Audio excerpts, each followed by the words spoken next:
Namo Vishnu Padaya Krishna Prasthaya Bhutali Shrimati Bhaktivedanta Swami Niti Namine Namaste Saraswate Deve Gauravani Pracharine Nirvishesa Sunyavati Paschata Deshatarine Shri Krishna Chaitanya Prabhu Nityananda Shri Advaita Gadadhara Shivasari Gaura Bhaktavrinda Hare Krishna Krishna Krishna Hare Hare Hare Rama Rama Rama Hare Hare Hare Krishna.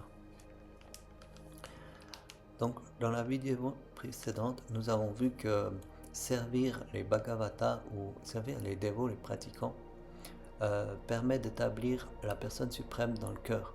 La personne suprême dans le cœur révèle le savoir, la connaissance, Vijnanam. Et cette connaissance donne la joie à tout transcendentaliste véritable. C'est-à-dire que les spiritualistes qui ne sont pas véritables ne sont pas capables d'exprimer de la joie.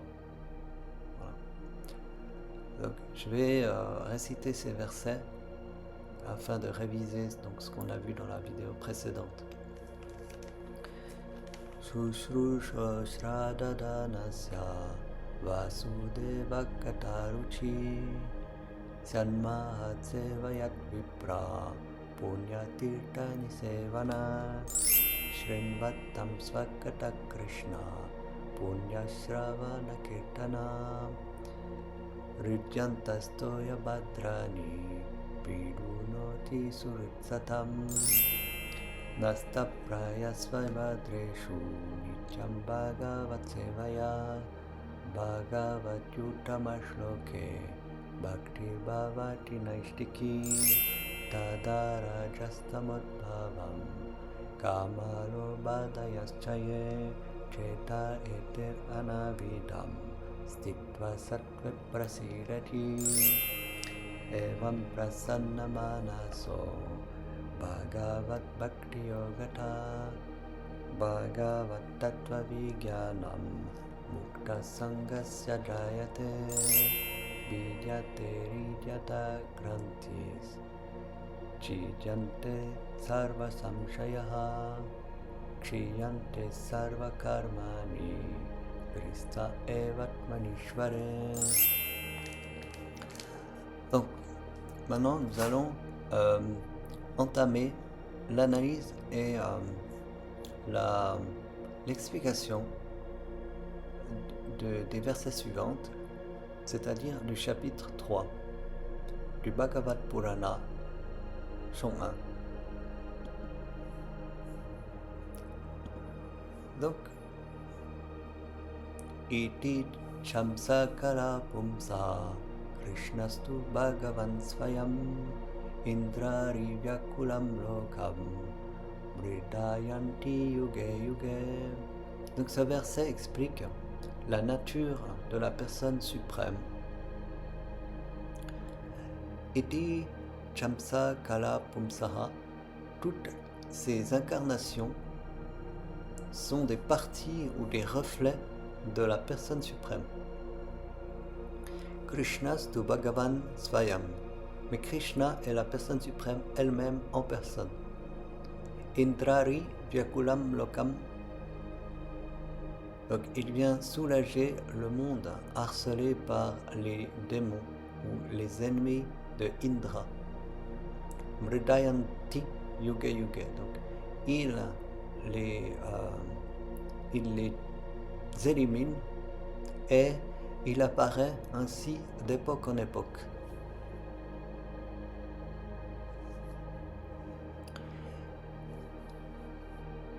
Idam Bhagavatam Nama Puranam Brahma Samhitam Utamashloka-charitam Chakara Bhagavan Rishi Nishreyasya Sayalok Nishreyasayalokayam Nishreyasayalokasya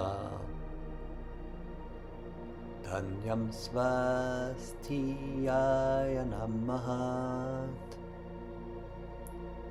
Nishreyasayalokasya Dhanyam Swastiyaya Namahat. Donc, Idam Bhagavatam Nama, ce livre nommé Srimad Bhagavatam ou Bhagavatam Purana est une histoire sacrée Puranam Brahma Samhitam. Il possède la même valeur spirituelle que l'ensemble de tous les Védas. Uttama Shloka Charitam, il décrit les actes glorieux du Seigneur qui est loué par des versets parfaits. Chakara Bhagavan Rishihi, c'est le grand et puissant sage Vyasadev qui l'a compilé. Nishre Yasaya Lokasya, Nishre Yasaya Lokasya, il a écrit pour le bien ultime et le bonheur de toute l'humanité. Dhanyam Svastayanam Mahat, c'est une œuvre immense, sainte et douce de paix.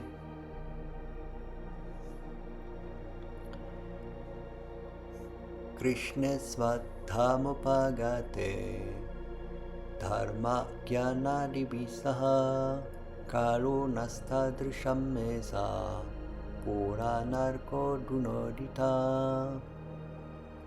Krishna Svathamopagate, donc quand Krishna est retourné dans sa propre demeure spirituelle, Dharma Gyanadibi Saha, donc il emporte avec lui la religion, la connaissance et les vertus. Kalo Nastadrisham, et ça. Donc pour les hommes de l'âge de Kali qui sont devenus aveugles spirituellement, Puranarko Dunoditaha, le soleil de ce Purana, de ce Bhagavad Purana, vient maintenant de se lever pour les éclairer.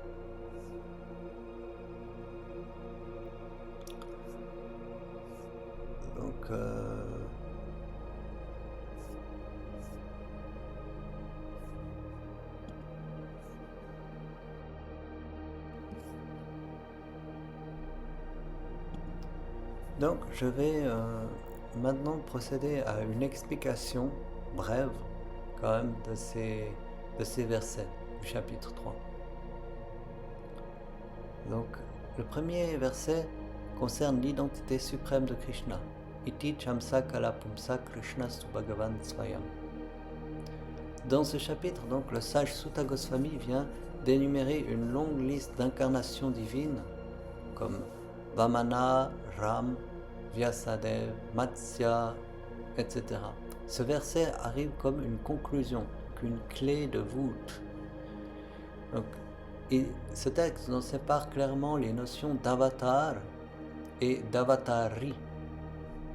Donc, avatar, c'est l'incarnation, et avatari, c'est la source des incarnations. Le mot amsha, une partie plénière, et kalaha, fraction de partie, désigne des manifestations divines qui descendent avec une puissance spécifique pour une mission donnée.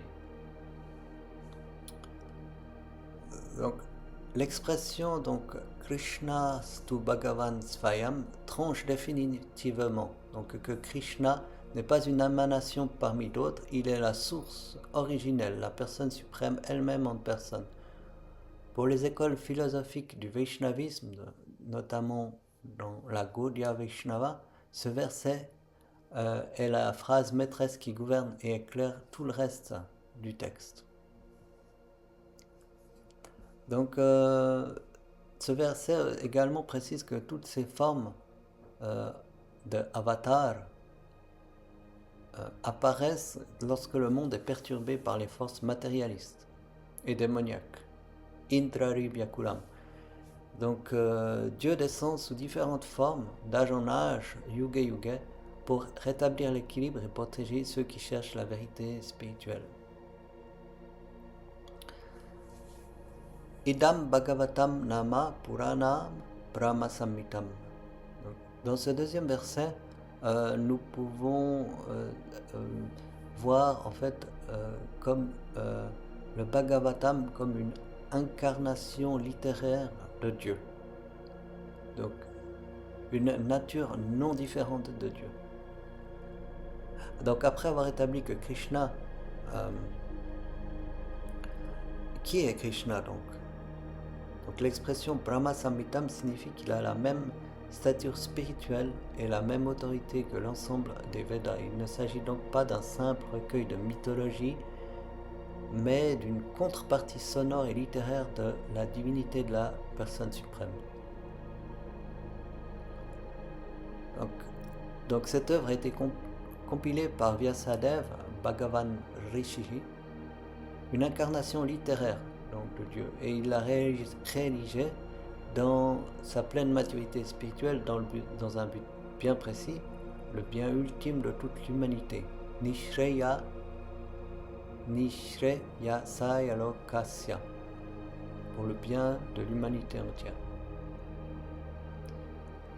Donc ce Bhagavata Purana, c'est un livre qui se concentre uniquement sur les activités et les gloires du Seigneur suprême, Uttama Shloka Charitam. Il exclut toute motivation matérielle.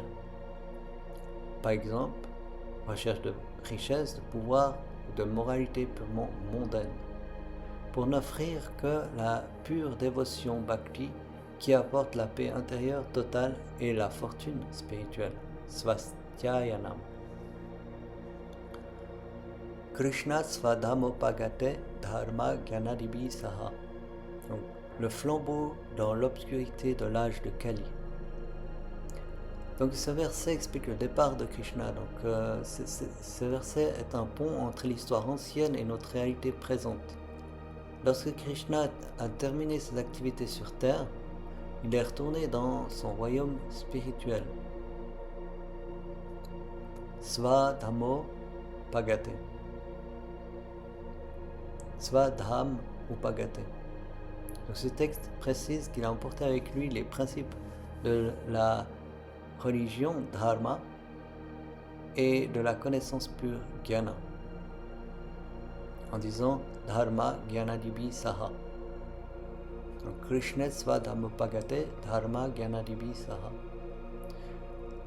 Donc on est dans une crise en fait dans l'âge de Kali. Notre époque actuelle, le Kali Yuga, est caractérisée par la dégradation morale, le matérialisme et la confusion spirituelle.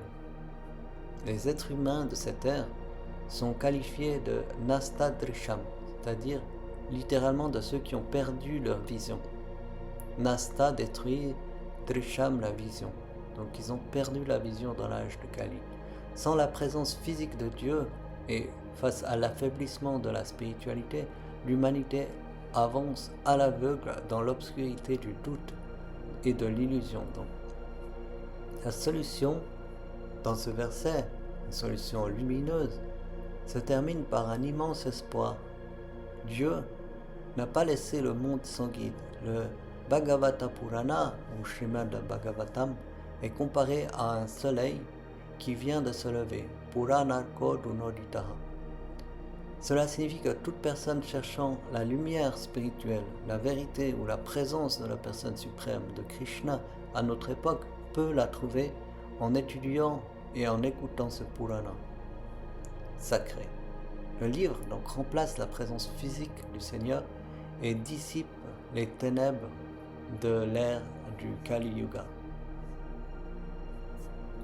Hare Krishna.